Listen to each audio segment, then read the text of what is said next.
Assalamualaikum student. Hope so all of you are fine. Today we will discuss about osmosis. Basically in previous lecture हमने क्या पढ़ा था facilitated diffusion और diffusion के बारे में। जो diffusion होती है ना वो मॉलिक्यूल की मूवमेंट होती है और जो osmosis होती है इसमें मूवमेंट होती है वाटर की। इसकी मूवमेंट होती है मूवमेंट ऑफ वाटर, यानी कि वाटर की मूवमेंट होती है across the semi permeable membrane, यानी कि ऐसी मेम्ब्रेन इनके दरमियान होती है कि जो सिर्फ सिलेक्टिव सब्सटेंसेस को अपने अंदर से पास होने की इजाज़त देती है। Across semi permeable membrane, semi permeable membrane. और ये मूवमेंट ऑफ वाटर होती किस कंसंट्रेशन से किस कंसंट्रेशन की तरफ है? बेसिकली ये होती है लेसर सॉल्यूट कंसंट्रेशन से हायर सॉल्यूट कंसंट्रेशन की तरफ, यानी कि लेसर से कंसंट्रेशन से हायर की तरफ, हायर सॉल्यूट कंसंट्रेशन की तरफ। अब बेसिकली ओस्मोसिस जो है इसका जो प्रोसेस समझने के लिए जो टोनिसिटी है, एक जो साइंटिस्ट हैं उन्होंने एक टोनिसिटी की टर्म का इस्तेमाल किया है।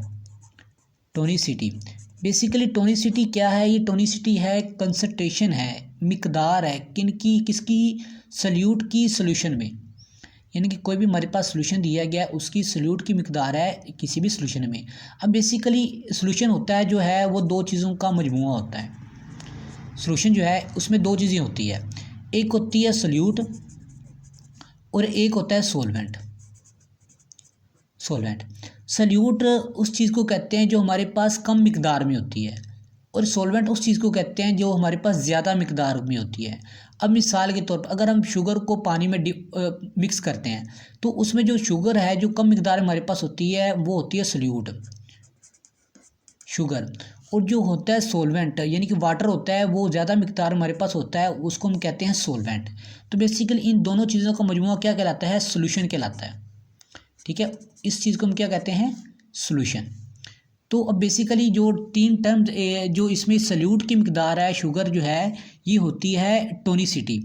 अब बेसिकली टोनिसिटी जो तीन चीज़ों से बेसिकली टोनिसिटी जो तीन चीज़ों से उन्होंने इसको डिफाइंड किया है, यानी कि तीन तरह के सॉल्यूशन होते हैं जो तीन टोनिक होते हैं। फर्स्ट होता है जो हाइपरटोनिक, हाइपरटोनिक। सेकंड पे आ जाता है हाइपोटोनिक, हाइपोटोनिक, और थर्ड पे आ जाता है आइसोटोनिक। बेसिकली जो हाइपरटोनिक होता है ना इसमें जो सॉल्यूट की मिकदार है वो ज़्यादा होती है, यानी कि इसमें जो सॉल्यूट की मिकदार है मोर सॉल्यूट, मोर सॉल्यूट, इसमें सॉल्यूट की मिकदार ज़्यादा होती है हाइपरटोनिक सॉल्यूशन में। सॉल्यूशन कह लें आप, ठीक है, तीन तरह के सॉल्यूशन होते हैं। और जो हाइपरटोनिक होती है हाइपोटोनिक, इसमें लेस होती है, लेस सॉल्यूट की कंसंट्रेशन जो होती है लेस होती है। जबकि इसमें आइसोटोनिक की बात करें, बेसिकली आइसो का मतलब होता है सेम, और इसमें होती है इक्वल कंसंट्रेशन होती है सॉल्यूट्स की, इक्वल कंसंट्रेशन होती है दोनों जानिब। ठीक है, अब मिसाल के तौर पर मैं आपको एक डायग्राम के ज़रिए से समझाता हूँ ताकि आपको इजीली समझ आ जाएगी। फ़र्ज़ कर लें कि हमारे पास एक ये है फ्लास्क है, बीकर हमारे पास, इसमें हमने क्या किया है कि एक सेमी परमेबल मेम्ब्रेन लगा दी है पर जो सिर्फ सिलेक्टिव सब्सटेंसेस को अपने अंदर से पास होने की इजाज़त देती है, सेमी परमेबल मेम्ब्रेन। अब इसके एक जानिब हम क्या करते हैं कि हाइपरटोनिक सॉल्यूशन डाल देते हैं और एक जानिब हम हाइपोटोनिक सॉल्यूशन डाल देते हैं। ठीक है, हाइपरटोनिक का मतलब क्या है? जिसमें सॉल्यूट की मिकदार जो है वो ज़्यादा होगी। फ़र्ज़ कर लें ये क्या है, ठीक है, इसमें हमारे पास ये ब्लैक आप कह लें कि सॉल्यूट है, ठीक है, और ये ब्लू वाले हैं ये क्या है? सॉल्वेंट है। ठीक है, इसमें क्या है कि हाइपरटोनिक में सॉल्यूट की मिकदार क्या है? ज़्यादा है, इसको आप कह लें हाइपरटोनिक, टोनिक। ठीक है, और जबकि इसकी बात करूँ तो इसमें क्या है कि सॉल्यूट की मिकदार कम है। ठीक है, और जो है सॉल्यूट की मिकदार वो है कम, ये सॉल्यूट है इसमें। ठीक है, इसमें सॉल्यूट, इसको हम कह देते हैं हाइपोटोनिक, हाइपोटोनिक। ठीक है, अब बेसिकली इसमें ओस्मोसिस होती है, ओस्मोसिस होती है। किस तरीके से ओस्मोसिस होती है?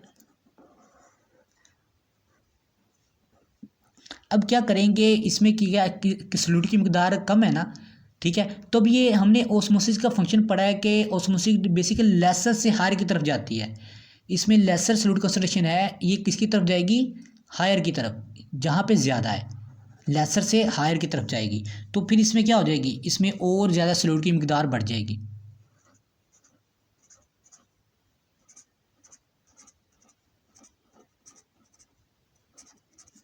और जो है सोलवेंट की मकदार वो क्या हो जाएगी, कम हो। और बेसिकली यहाँ पे सिर्फ क्या रह जाएंगे, सिर्फ कम मकदार रह जाएगी। अब देखें कि ये ऊपर चला गया और मज़ीद, ठीक है, और ये नीचे आ गया, इसमें जो और की मकदार जो है वो कम हो जाएगी, ठीक है। ये लेसर से किसकी तरफ जाती है, हायर की जानिब। तो ये मैंने आपको समझाने के लिए एक डायग्राम बना दी थी। तो फ़र्ज़ कर लें कि ये जो ब्लू वाले स्मॉल ये जो होते हैं, ये मैंने ब्लू में बनाया है, ये वाटर थे, ठीक है, माटी को, और ये जो थे दूसरे सॉल्यूट में वो थे शुगर हमारे पास।